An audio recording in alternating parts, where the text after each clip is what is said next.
இனி வீட்லயே பானிபூரி செய்யலாம் எல்லாரும். ஆச்சி பானிபூரி கிட்.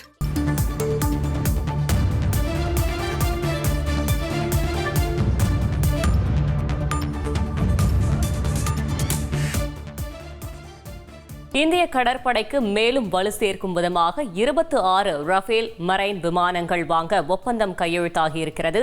இது பற்றின மேலும் விவரங்களை செய்தியாளர் பாரதி ராஜா வழங்கலாம். பாரதி ராஜா, வணக்கம். மேலும் தகவல்கள். ஏற்கனவே இந்திய ராணுவத்திற்காக ரஃபேல் விமானங்கள் வாங்கப்பட்டிருப்பது குறிப்பிடத்தக்கது. இந்த நிலையில இந்தியாவின் கடற்படைக்கு வலு சேர்க்கும் விதமாக தற்போது 26 ரஃபேல் மரைன் போர் விமானங்கள் வாங்க இன்று ஒப்பந்தம் கையெழுத்தாகி இருக்கிறது.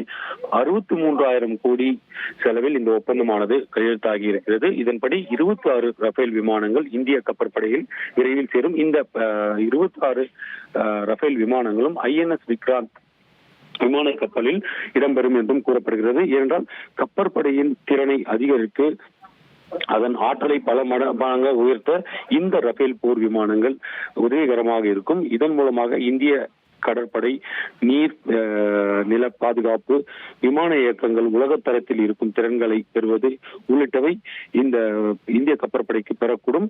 இந்த புதிய பாதுகாப்பு அம்சங்கள், புதிய உபகரணங்கள் மூலமாக, ஏனென்றால் இந்த ரஃபேல் விமானம் 4.5 ஜெனரேஷன், அதாவது 4ஆம் தலைமுறைக்கும் 5ஆம் தலைமுறைக்கும் இடைப்பட்ட காலத்தில் இடைப்பட்ட தொழில்நுட்பங்களை கொண்டது என்பது குறிப்பிடத்தக்கது. இந்த ரஃபேல் விமானங்கள் கடற்படையில் இணையும் பட்சத்தில் இந்திய கடற்படை மேலும் வலுப்பெறும் என்பது குறிப்பிடத்தக்கது.